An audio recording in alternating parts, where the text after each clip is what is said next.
Hello guys, welcome back. நம்ம வந்துட்டு இதுக்கு முன்னாடி வீடியோல என்ன பார்த்தோம்ன்றத ஒரு சின்ன ரீகேப் பார்க்கலாமா? We saw what is the relationship between TU and MU, right? Relationship when TU starts raising at a diminishing rate, slower raise ஆகும். Diminishing rate na slower raise ஆகும்போது MU starts falling but is still positive. When TU reaches maximum, MU is at 0. TU reaches maximum, MU is at 0. And when TU starts falling, MU becomes negative. இதுதான் நம்ம போன கிளாஸ்ல பார்த்தோம். We saw it with an example with a graph. ஒரு schedule and graph ஓட சேர்த்து பார்த்தோம். கரெக்ட்டா? இப்போ இந்த கிளாஸ்ல we are going to see law of diminishing marginal utility. What is law of diminishing marginal utility? பார்க்கலாமா? So, see, when you consume more and more of one product, ஒரு ப்ராடக்ட்டை நீ நிறைய கன்சியூம் பண்ணிட்டே இருக்க. ஃபார் எக்ஸாம்பிள், லெட்ஸ் டேக் நீ வந்துட்டு நிறைய வந்துட்டு gems, you know gems, chocolate, அந்த ஜெம்ஸ் வந்துட்டு நீ சாப்பிட்ற. ஃபர்ஸ்ட் ஒரு ஜெம் சாப்பிடும்போது you will feel very satisfied. Second gem சாப்பிடும்போது it will feel like okay. Third gem, fourth gem, fifth gem, ஒரு பேக்கெட் ஃபுல்லாக சாப்பிட்டேன். இப்போ எப்படி இருக்கும்? ஐயோ போதும்பா அப்படின்னா லா ஆஃப் டிமினிஷிங் மார்ஜினல் யூட்டிலிட்டினா ஒன்றும் கிடையாது. With consuming each successive unit, ஒரு யூனிட்க்கு அப்புறம் இன்னொன்று, ஒன்றுக்கு அப்புறம் இன்னொன்று நீ கன்சியூம் பண்ணும்போது அந்த ஒன்றுக்கு அப்புறம் இன்னொன்று கன்சியூம் பண்ணுறதுக்கான சாட்டிஸ்ஃபேக்ஷன் இருக்கு இல்லையா, the satisfaction that the utility that you derive from that product also keeps decreasing. அதுதான் இங்கே கொடுத்துருக்காங்க பாரு. சீப்பா, everything is more or less same. ஆனா ஒரே ஒரு விஷயம், we should know the difference between everything. Marginal utility na, it is a satisfaction derived from each successive unit, consuming additional units. அதுதான் வந்துட்டு marginal utility. But law of diminishing marginal utility என்ன சொல்லுது? நீ அதை கன்சியூம் பண்ணும்போது உன்னுடைய satisfaction குறையும்னு சொல்லுது. Marginal utility குறையும்லாம் சொல்லல, அது இது ஒரு யூனிட் ஆஃப் மெஷர்மெண்ட்னு சொல்லுதே தவிர லா தான் வந்துட்டு இதை ஸ்டேட் பண்ணுது. என்ன ஸ்டேட் பண்ணுது? இந்த மாதிரி நீ ஈச் சக்சசிவ் யூனிட் நீ வந்து கன்சியூம் பண்ணும் போதும், ஈச் சாக்லேட், ஒரு சாக்லேட்க்கு அப்புறம் இன்னொரு சாக்லேட் நீ கன்சியூம் பண்ணும்போது ஃபர்ஸ்ட் சாக்லேட் கிடைச்சதுக்கான சாட்டிஸ்ஃபேக்ஷன் உனக்கு கிடைக்காதுன்னு சொல்றாங்க. Where law of diminishing marginal utility. அவ்வளவுதான். பாரு, இவன் வந்து நிறைய சாப்பிட்டு கடைசியில பாந்தியே வர ஆரம்பிச்சிச்சு இவனுக்கு. அதுதான் இங்க சொல்றாங்க. See, as we consume, note it down, as we consume more and more units of a commodity, the utility derived from each successive units goes on decreasing. குறைஞ்சிட்டே போகும்னு சொல்றாங்க. அவ்வளவுதானே, ஈஸி தானே. அதே மாதிரி this law was actually given by whom? German economist H.H. Gosen. So இதெல்லாம் 1 மார்க்ல வரதுக்கு நிறைய வாய்ப்பு இருக்கு. Just note it down. This law was given by who? H.H. Gosen. ஓகேவா? அதனால this law is called as Gosen's first law of consumption. இது என்ன சொல்லுவோம் நம்ம இன்னொன்னு? Gosen's first law of consumption, which is also called as law of diminishing marginal utility. See, ஒரு செடி இருக்கு, you have a plant, you're growing it. Think, if you didn't even like the water பண்ணலனாலும் it will start dying. But there's also a situation where if you pour more and more of water, what will happen? அப்பயும் அந்த plant வந்துட்டு என்ன ஆயிடும்? It will get destroyed because only certain amount of water is required for that plant to grow. நீ வந்துட்டு உன்கிட்ட தண்ணி நிறைய இருக்குன்னு சொல்லி எல்லா தண்ணியும் நீ எடுத்துட்டு போயிட்டு அந்த பிளான்ட்டுக்கு கொடுத்தாலும் what will happen at the end of the day? It will get destroyed. அதுதான் law of diminishing marginal utility. Only till the point where it is useful, it is like you are satisfied. But வந்துட்டு போக போக போக போக what will happen? அவ்வளவுதான், உனக்கு வந்துட்டு அது வந்துட்டு சாப்பிடணுன்ற ஆசையே போயிடும். Maybe even for your life time அந்த மாதிரி கூட ஆயிடும். ஸோ அதுதான் இங்க சொல்ல வர்றாங்க. அவ்வளோதான்ப்பா. இப்போ நம்ம வந்துட்டு ஒரு எக்ஸாம்பிள் பார்க்க போறோம். ஓகேவா? இப்போ நீ தான் வந்துட்டு வடிவேல். ஓகேவா? ஃபர்ஸ்ட் இட்லி உங்க அம்மா வைக்கிறாங்க, செம பசியில இருக்க, கொலை பசியில இருக்க. இப்ப என்ன ஆகும்? நீ அவ்வளவுதான் வச்ச அடுத்த செகண்ட் காலியாயிடுது இட்லி. இது ஃபர்ஸ்ட் இட்லிக்கு உங்க அம்மாட்ட சொல்றம்மா கொஞ்சம் சீக்கிரம் எடுத்துட்டு வாமா செகண்ட் இட்லி. உங்க அம்மா செகண்ட் இட்லி வச்சு நீ சாப்பிட்டோன்னே கொஞ்சோண்டு ஹாப்பியா இருக்க. ஃபர்ஸ்ட் இட்லி சாப்பிட்டோன்னே செம ஹாப்பி, செகண்ட் இட்லி சாப்பிட்டோன்னே கொஞ்சம் ஹாப்பி, ஓகே. பட் என்னதான் இருந்தாலும் கொஞ்சம் பசிக்குது இல்ல, அதனால செகண்ட் இட்லி சாப்பிட்டோன்னே கொஞ்சம் ஹாப்பி. இப்போ ஆனா உன்னுடைய சாட்டிஸ்ஃபேக்ஷன் ஃபர்ஸ்ட் இட்லி சாப்பிட்ட அளவுக்கு இல்லை. First idli heaven, second idli okay, third idli சாப்பிடும்போது உனக்கு கொஞ்சம் குறைஞ்சிச்சு. இட்லி இப்போ நீ உங்க அம்மாட்ட சொல்றமா, என்னம்மா லைட்டா உப்பு இல்லம்மா, லைட்டா கொஞ்சம் தண்ணியா இருக்குமா, என்னம்மா இட்லி கல்லு மாதிரி இருக்கு அப்படிலாம் சொல்லி தேர்ட் இட்லி தான் உனக்கு ரியலைஸே ஆகுது. ஏன்னா first two idlis you had such a hunger and such satisfaction, நீ வந்து ஒண்ணுமே சொல்லு. தேர்ட் இட்லில இருந்து சொல்றது அது வந்துட்டு அது உனக்கு சாப்பிடும்போது என்ன இட்லியே வச்சுட்டு இருக்கானே, அப்படி இட்லியே வச்சுட்டு இருக்காங்களே அப்படின்னு உனக்கு தோண ஆரம்பிக்கும். அப்புறம் என்னது, ஃபோர்த் இட்லியில அவ்வளவுதான் உனக்கு போதும்னு ஆயிடுச்சுமா, போதுமா அப்படின்னு சொல்லி நிறுத்துமா அப்படின்னு சொல்லிடுற உங்க அம்மாவம்மா, போதுமா அப்படின்னு சொல்ற. இப்போ சிக்ஸ்த் இட்லியில என்ன ஆகுதுன்னா, நீ வந்துட்டு சாப்பிடவே முடியல, உங்க அம்மா வச்சுட்டாங்க, பரவாயில்ல சாப்பிட்றா ஒரு இட்லி எக்ஸ்ட்ரா சாப்பிடு அப்படின்னு சொல்லி. அதுதான் உனக்கு வந்துட்டு அது உள்ள போகும்போதுல அப்படியே வாந்தி வர மாதிரி இருக்கு. அதுதான் நெகட்டிவ் யூட்டிலிட்டி. புரிஞ்சுச்சா? See, it may seem like repeating the examples again and again, but get a very clear idea as to what is marginal utility, what is law of diminishing marginal utility, what is utility and what is total utility. See, these are all different terms but have same meaning. ஒரே meaning இருக்கும் but different terms. கரெக்டா? So அதனால this is what is law of diminishing marginal utility, that is with each consumption of each successive unit of a commodity your satisfaction level goes down, it keeps decreasing. Okay, why இதுதான் law of diminishing marginal utility. It was given by whom? It was given by H.H. Gosen, and this is also called as Gosen's first law of, what is it? Gosen's first law of consumption. Gosen's first law of consumption. Clear? அவ்வளவுதான்ப்பா. இப்போ see, நம்ம வந்துட்டு first எல்லாம் பார்த்தோம்னா we saw certain assumptions. For PPC curve also we saw certain assumptions. இப்போ ஒரு law இருந்ததுன்னா a law which is given to you, இது ஒரு லாப்பா, இது இப்படிதான் நடக்கும் அப்படின்னு நான் உங்களுக்கு சொல்றேன்னா இதுல நான் certain assumptions எடுத்துருக்கணும்ல. அந்த assumptionsலாம் தான் என்னன்னு பார்க்க போறோம். Very few, only some 5 or 6 assumptions, very easy assumptions. இன்னொரு விஷயம் என்னன்னா, we are now seeing cardinal approach. நம்ம ஃபர்ஸ்ட் பார்த்தோம் இல்லையா, கார்டினல் விசஸ் ஆர்டினல் அப்ரோச். கார்டினல்னா அந்த ஜட்ஜஸ் எல்லாம் வந்துட்டு நம்பர்ஸ் வச்சு ரேங்கிங் கொடுக்குறாங்க இல்லையா. ஸோ வந்துட்டு நம்பர்ஸ் நியூமரிக்கல்ஸை யூஸ் பண்ணி இதெல்லாம் நம்ம இந்த லாவெல்லாம் நம்ம கிரியேட் பண்ணியிருக்கோம். So this one is cardinal approach in nature. அதனால ஃபர்ஸ்டே அதுதான் கார்டினல் மெஷர்மெண்ட் ஆஃப் யூட்டிலிட்டி. அதாவது it is expressed in quantitative terms such as 1 2 3 4 அந்த மாதிரி. ஏன்னா நம்பர்ஸ் யூஸ் பண்றோம்ல, யூட்டிலிட்டி எதுல கண்டுபிடிக்கிறோம்? நம்பர்ஸ்ல, அமௌண்ட்ல தானே கண்டுபிடிக்கிறோம் யூட்டிலிட்டியை. அதே மாதிரி நம்ம இதை எப்படி கண்டுபிடிக்கிறோம்? மார்ஜினல் யூட்டிலிட்டி, டோட்டல் யூட்டிலிட்டி எப்படி கண்டுபிடிக்கிறோம்? So it is a cardinal measurement of utility, first assumption. Second assumption என்னது? It is monetary measurement of utility. அப்படின்னா என்னது? சரிங்க பாரு, நீ கொடுக்குற காசுக்கு உன்னால அதை ஃபன்னா அனுபவிக்க முடியுதா, உனக்கு அதுல இருந்து ஃபன் கிடைக்குதா, அதுல இருந்து உனக்கு சாட்டிஸ்ஃபேக்ஷன் கிடைக்குதா அப்படின்னு பாக்குறது தான் மெஷர்மெண்ட் இன் மணி. நீ கொடுக்குற காசுக்கு the money that you pay or the money that you give, is it actually like you are satisfied? நீ அதை வந்து ஸ்பெண்ட் பண்றதுக்கு you are satisfied அப்படின்னு பாக்குறது தான் monetary measurement of utility. ஓகேவா? யூட்டிலிட்டியை மணியா மாத்தி பாக்குற, total utility, marginal utility, everything is expressed in terms of money only. கரெக்டா? அதை தான் இங்க சொல்றாங்க. Second assumption. So first one is cardinal approach. Second one வந்துட்டு monetary measurement. Next என்னது? See, measurement, consumption of reasonable quantity. What is consumption of reasonable quantity? Let us take an example. நீ வந்துட்டு இப்போ வந்துட்டு ஒரு டெசர்ட்ல இருக்கப்பா, ஒரு தார் டெசர்ட்ல இருக்க, உன்னை சுத்தி ஒரே வந்துட்டு அந்த இதுவா ஓடுது, அந்த இது மாதிரி இருக்கும்ல ரவுண்டா வெப் மாதிரி, அந்த மாதிரிலாம் ஓடிட்டு இருக்கு, தண்ணியே இல்லை. நீ இப்போ வந்துட்டு உட்காந்துட்டு இருக்க. சி, அப்போ உன்கிட்ட வந்து ஒரு பாட்டில் தண்ணி கொடுத்தா எப்படி இருக்கும்? உனக்கு வந்துட்டு சந்தோஷமா இருக்கும். ரெண்டாவது பாட்டில் ஓகே, மூணாவது பாட்டில் ஓரளவுக்கு ஓகே, நாலாவது பாட்டில் இருந்து you will start like okay போதும் அப்படின்ற மாதிரி ஆயிடுவேன். கரெக்டா?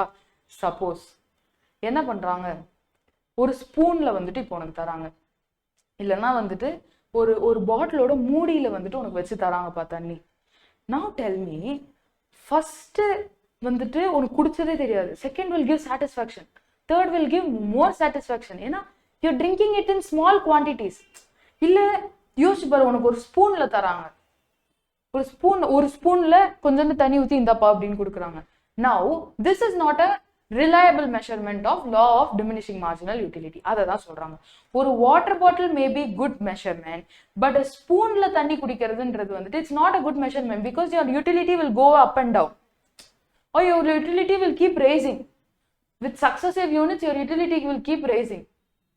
எப்போ வரைக்கும் பெரிய செய் எப்போ இருந்து இறங்கும். So this is what consumption of reasonable quantity is an assumption.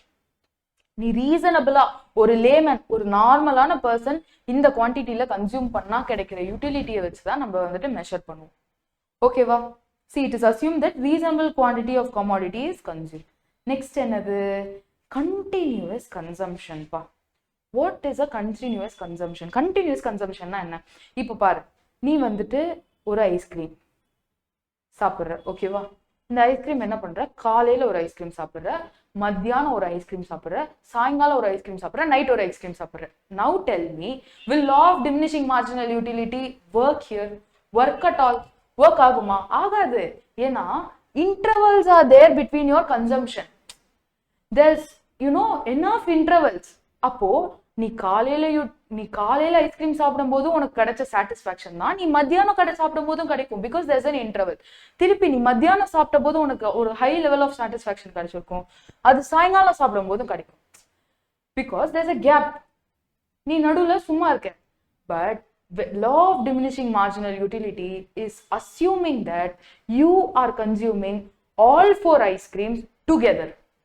First ice cream சாப்பிட்டோன்னேவே செகண்ட் ஐஸ்கிரீம், செகண்ட் ஐஸ்கிரீம் சாப்பிட்டோன்னேவே தேர்ட் ஐஸ்கிரீம், தேர்ட் ஐஸ்கிரீம் சாப்பிட்டோன்னேவே ஃபோர்த் ஐஸ்கிரீம்.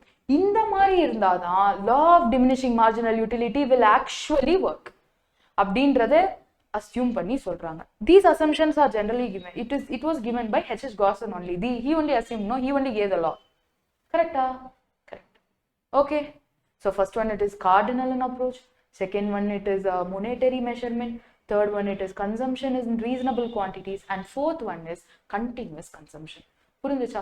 இன்டர்வல்ஸ் இருந்து இன்டர்வல்ஸ் வச்சு நம்ம வந்து consume பண்ணியிருந்தோம்னா will not get, law of diminishing marginal utility will not work at all. Clear? That's it. அதுக்கப்புறம் என்ன? Now tell me, rational consumer. See, consumer must be someone who has some good, மூளை இருக்கிறவனா இருக்கணும். யா, ஒரு mental, okay, tell me a person who is not even mentally capable of thinking. Mental கெப்பாசிட்டியே இல்லை யோசிக்கிறதுக்கு கூட. அவனுக்கு பச்சைக்கும் ப்ளூக்கும் டிஃபரன்ஸ் தெரியாது, இல்லைன்னா வந்துட்டு ஒரு ஆரஞ்சுக்கும் ரெட்டுக்கும் வித்தியாசம் தெரியாது. இந்த மாதிரிலாம் இருக்கிறவன் கிட்ட போயிட்டு if you ask, he will tell some idiotic thing. The consumer must be rational in nature. He must have a sound mind, can make decision. உங்கள மாதிரி. Correct? அதுதான். Consumer is rational. He measures, calculates and compares utilities of different commodities. See, there are some people who are actually good only, but what will happen, இந்த ஸ்பாட்டிஃபைல ஒரு பாட்டு போட்டிருப்பாங்கப்பா, அந்த பாட்டை தேய கேட்பாங்க, அத்தனை தடவை கேட்பாங்க. Still they will be like, their satisfaction level will be high each time they hear it. அந்த மாதிரி பீப்புள்லாம் அது வேற கேட்டகரி. ஓகேவா? So this guy, the consumer who is consuming this product, it is assumed that he's a one rational person, he's a normal person. ஓகேவா? He can measure, he can calculate and he can compare the each satisfaction that he is getting. புரியுதா? அதுதான் இங்க சொல்றாங்க. See, maximization of total satisfaction, that is what this consumer's aim is. இந்த consumer என்ன aim பண்ணுவாரு? I should get maximum satisfaction from this commodity. கரெக்டா? இப்போ இந்த ஷர்ட் இருக்கு, இந்த ஷர்ட் வந்துட்டு நான் போடுறேன், யூஸ் பண்றேன், நான் யூஸ் பண்ணிட்டு எல்லாமே இது பண்றேன், எல்லாம் ஓகே. பட் ஒன்ஸ் இதுல இருந்து நம்ம இது வந்துட்டு இதை யூஸ் பண்ணாத ஒரு நிலைமைக்கு மேபி கிழிஞ்சிருச்சு, என்னவோ ஒன்று ஆயிடுச்சுன்னு வச்சுக்கோங்களேன். இப்போ என்ன ஆகும்? நம்ம மம்மிங்க இருப்பாங்க, எல்லா ஹவுஸ் ஹோல்ட்லயும் இருப்பாங்க மம்மிங்க. என்ன பண்ணுவாங்க? கிழிஞ்ச துணி எடுத்துட்டு போயிட்டு அதை வந்துட்டு என்ன பண்ணுவாங்க? ஃபர்ஸ்ட் இதுக்கு வச்சுப்பாங்க, கிச்சன் கிளீன் பண்றதுக்குலாம் வச்சுப்பாங்க. அப்புறம் கிச்சன் கிளீன் பண்றதுக்கும் அது இன்னெலிஜிபிள் ஆயிடும். கிச்சன் கூட அதை வச்சு கிளீன் பண்ண முடியாதுன்னு மேட் ஆக்கிடுவாங்க. மேட் ஆக்கி அது மேட்டா கூட வந்துட்டு இனிமே அது வந்துட்டு செயல்படாது அப்படின்னு தான் அதை தூக்கியே போடுவாங்க. See, our mummies are trying to, get maximum satisfaction, maximum utility from each and every product. துணிக்கே இந்த நிலைமைனா பிளாஸ்டிக் கவர் எல்லாத்தையும் வச்சு மம்மிங்க வந்துட்டு பூந்து விளையாடுறது, அதுல இருந்து மேக்சிமமா என்ன கிடைக்குமோ அது எல்லாத்தையும் வாங்கிடுவாங்க. ஸோ இதுதான் வந்து நடக்குது. ஸோ the rational consumer-உடைய எய்ம் அதுவாக தான் இருக்கும். I should get maximum satisfaction from this product. See, this guy is calling, hello, mental hospital-ஆ இருந்ததுன்னா, அந்த மென்டல் ஹாஸ்பிட்டல் போற கேஸா இருந்ததுன்னா இந்த law of diminishing marginal utility will not work-ன்னு சொல்றாங்க. அதான் அந்த ஸ்பாட்டிஃபைல தேய்ச்சி கேட்டுட்டு இருப்பாங்களே, எல்லாருக்கும் இப்படி ஒரு ஃப்ரெண்ட் இருப்பாங்கப்பா. Correct. Now, next is fixed income and prices.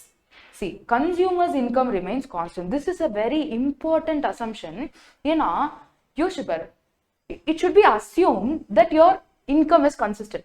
See, if you are in a group of earning some 10,000 per month, இப்போ நீ 10,000 earn பண்றது, it should be assumed that throughout every research you are only earning 10,000.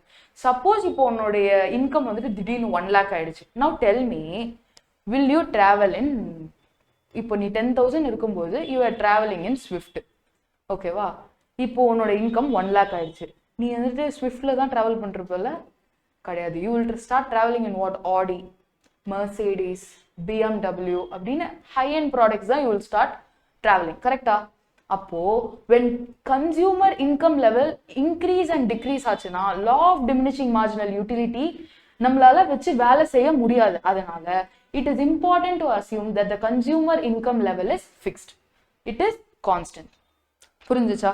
அதே மாதிரி think of it, இப்போ நேத்து வரைக்கும் 10 ரூபான்னு வித்துட்டு இருந்த ஒரு சோப், ஓகேவா? சோப் இப்போ திடீர்னு it starts selling for 100 rupees.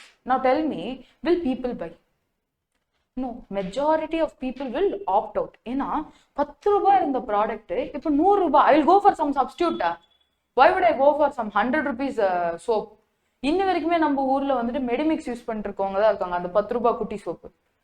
அந்த மாதிரி தான். ஸோ வந்துட்டு prices increase decrease ஆனாலும் the law of diminishing marginal utility will not work at all.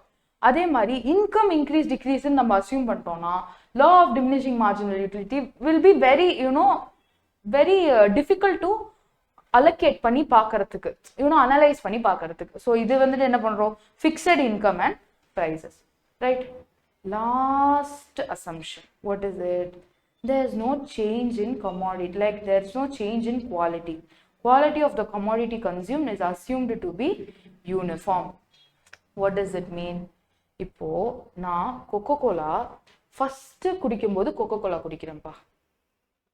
அடுத்தது குடிக்கும்போது வந்துட்டு Coca-Cola அப்படின்னு ஒன்று இருக்கு, ஓகேவா? இதுல ஷேக் கோலா அப்படிலாம் இருக்கு.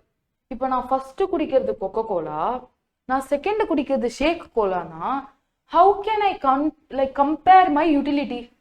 இது டோட்டலா see, though they have similar name and have similar product inside them, I cannot என்னோட யூட்டிலிட்டி என்னால மெஷரே பண்ண முடியாது. ஏன்னா இதோட குவாலிட்டி டிஃப்ரெண்டா இருக்கும், இதோட குவாலிட்டி டிஃப்ரெண்டா இருக்கும். சே Coca-Cola ஃபர்ஸ்ட் டைம் குடிக்கும்போது you get utmost satisfaction, உன்னோட டோட்டல் யூட்டிலிட்டி அப்படியே ரேஸ் ஆயிட்டே போகுது.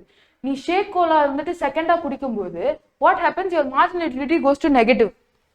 உனக்கு வாந்தி வருது அதை குடிச்சா.